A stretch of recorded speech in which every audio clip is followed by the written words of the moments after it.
Hello, students. A very warm good morning to all of you. Hope all of you are fine.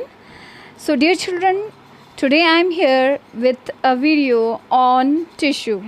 So, in this part, we will discuss about tissue, types of tissue, difference between plant tissues and animal tissues, and the meristematic tissue of the plant tissue. Now, when we talk about tissue, the first thing that comes is what is tissue? What tissue is? So, tissue basically is a group of cell, okay, that are similar in origin, structure, and perform a specialized function in an organism. And such a group of cell is called a tissue.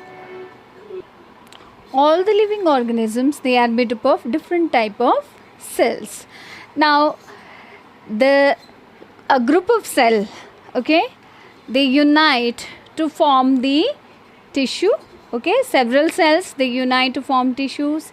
Several tissues, they get organized and they form the organ, okay. And then several organs, they coordinate with each other, and there is formation of the organ system, and the organ system together forms an organisms. So it is a hierarchy, okay, stepwise process, and which make the life possible, okay. So first step we had studied, that is the cell, which are the basic functional unit of the life.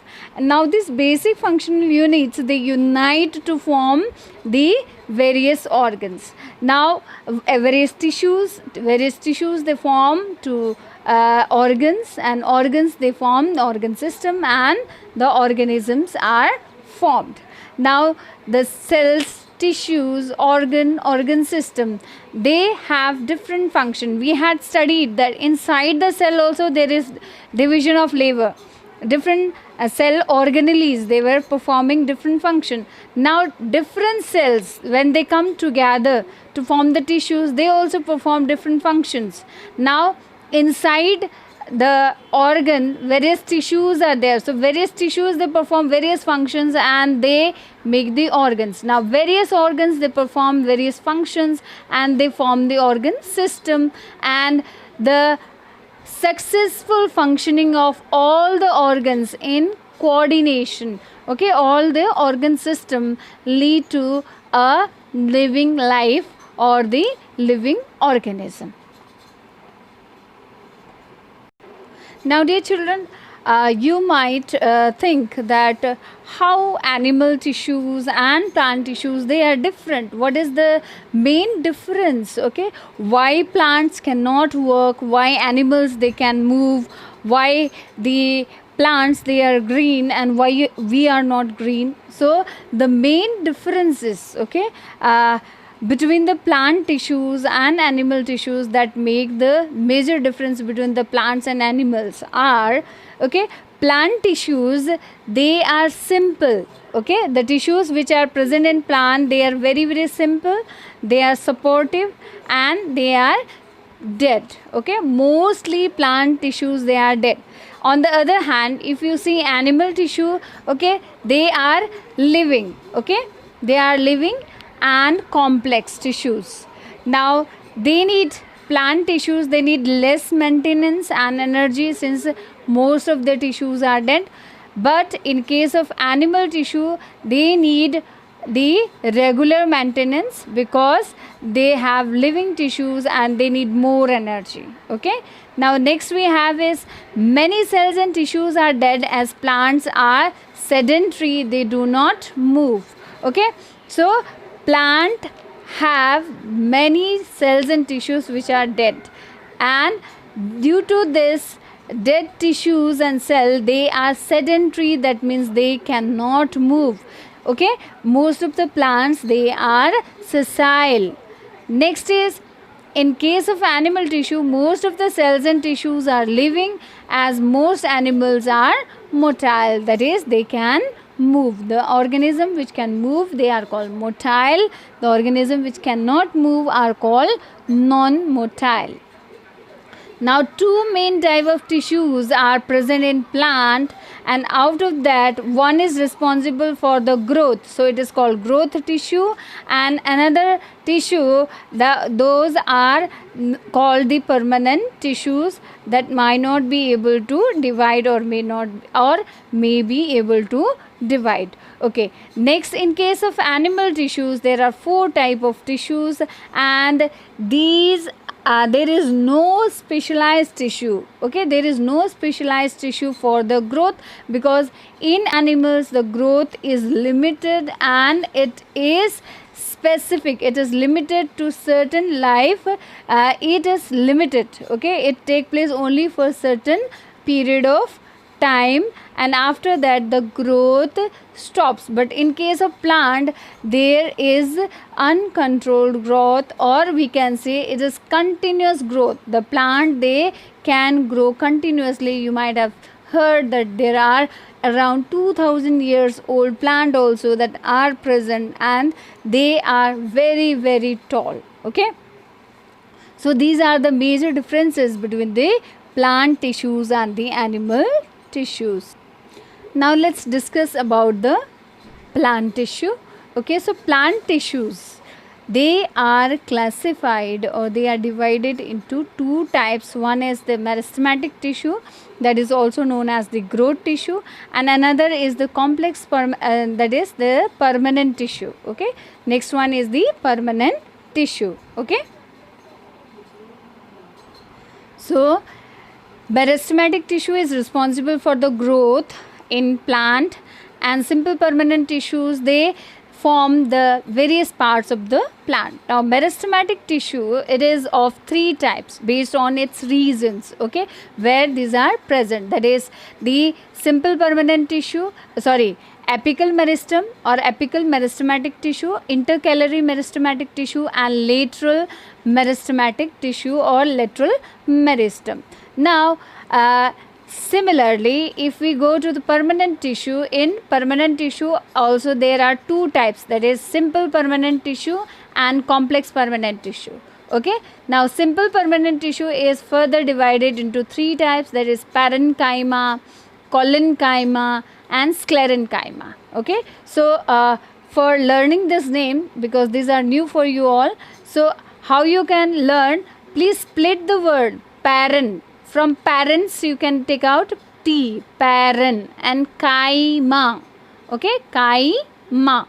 Okay, now colon. Okay, colon. Okay, colon. There is one ad in the TV that colon is there. You have to dip the cloth in that. So from there you can get colon and chyma. Okay. Sclerenchyma, here scale you can consider scleren, okay, and chyma. Now complex permanent tissue, it is of two types, that is xylem and phloem. Xylem and phloem, these are the types of these complex permanent tissue of the plant. Now let's discuss about meristematic tissue. So dear children, meristos means to divide. Okay, so a tissue which is capable of dividing, that is called the meristematic tissue. Plant tissue or cell that can divide and give rise to new tissues or cell is called meristematic tissue. Okay, so in case of plant, the tissues or the cells that are present and that can divide, okay, and that can give new tissues, that can produce new tissues or cells, okay, such tissues, they are called the meristematic tissue. Okay, now types of the growth. Okay, in the growth that is caused by meristematic tissue, that can be of two type of growth take place in the plants.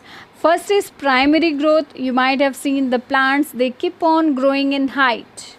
Okay, so that particular growth in the apical region, in the tip region, is the primary growth.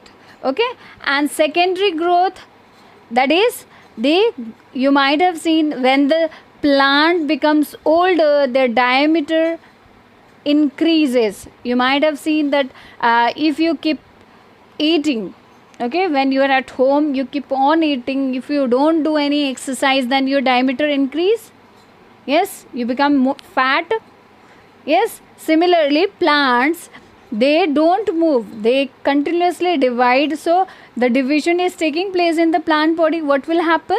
The plant will increase in the girth, that is the diameter. So that particular increase in the girth of the plant or the diameter of the plant is called the secondary growth. Okay. Now we'll discuss about the characteristic features of meristematic tissue. How you can say that this is the meristematic tissue.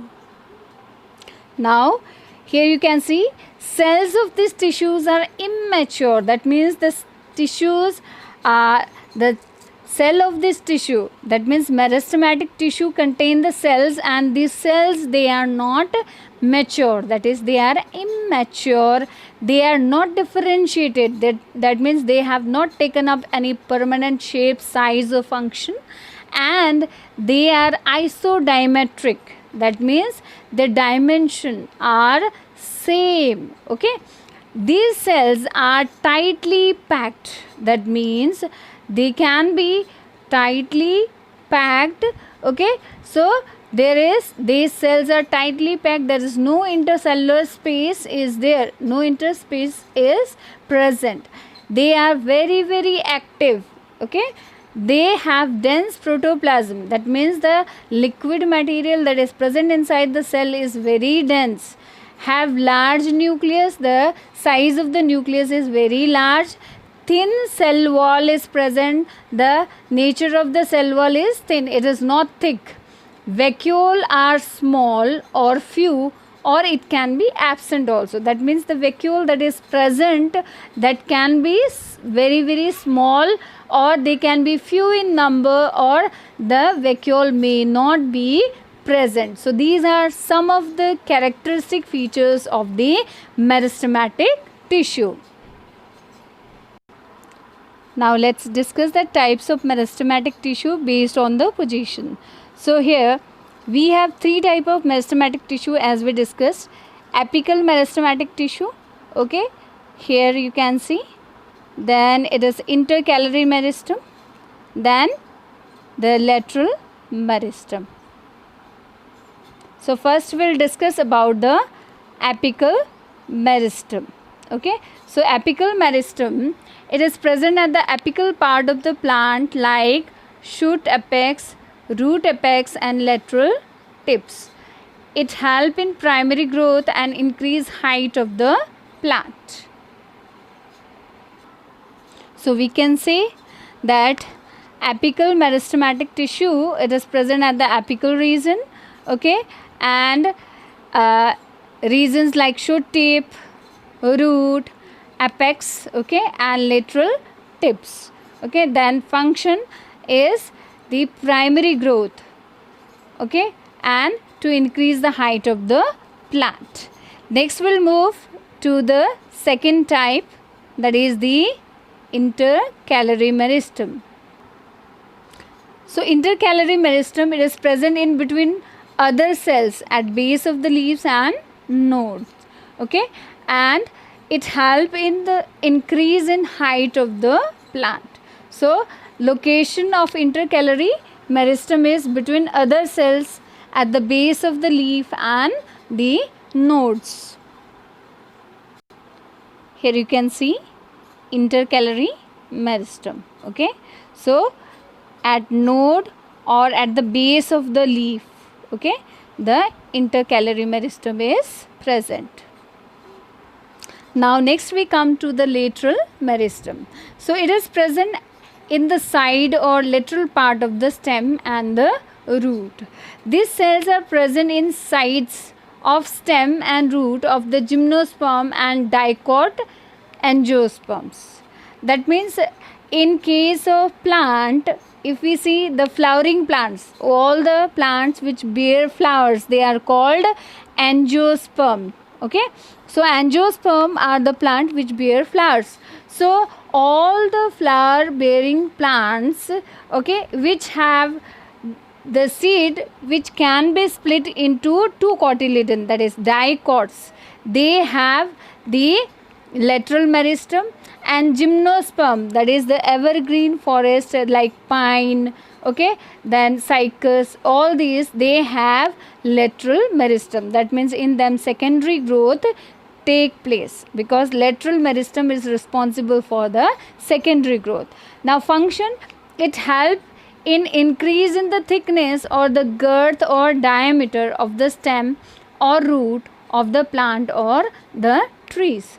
This growth is called the secondary growth. Okay, so lateral meristem is responsible for increasing the girth of the plant or diameter of the plant, and leads to the secondary growth, and it is present in the lateral part of the stem and the roots. You can see here lateral meristem. So it helps in increasing the girth of the plant. You can see this is thinner, this portion is thin, and this portion is thick. Okay, it has more diameter. So this more diameter is because of the lateral meristem, which cause the secondary growth in the plants. Now what happens to the meristematic tissue? Large number of meristematic tissues are produced. So fate of meristematic tissue. Meristematic tissues undergo differentiation and form permanent tissue. So meristematic tissue, they undergo differentiation. That means what differentiation is? It is a process of taking a permanent shape, size and function by meristematic tissue. Okay, when meristematic tissue take up the permanent shape, size and function, then we say that it is the differentiation. So we can say that the meristematic tissue give rise to all the other tissues that are present in the plant. In next video we'll discuss about the simple permanent tissue and complex permanent tissue. Till then, take care. If you like the video, you can like and share and subscribe the channel. Thank you.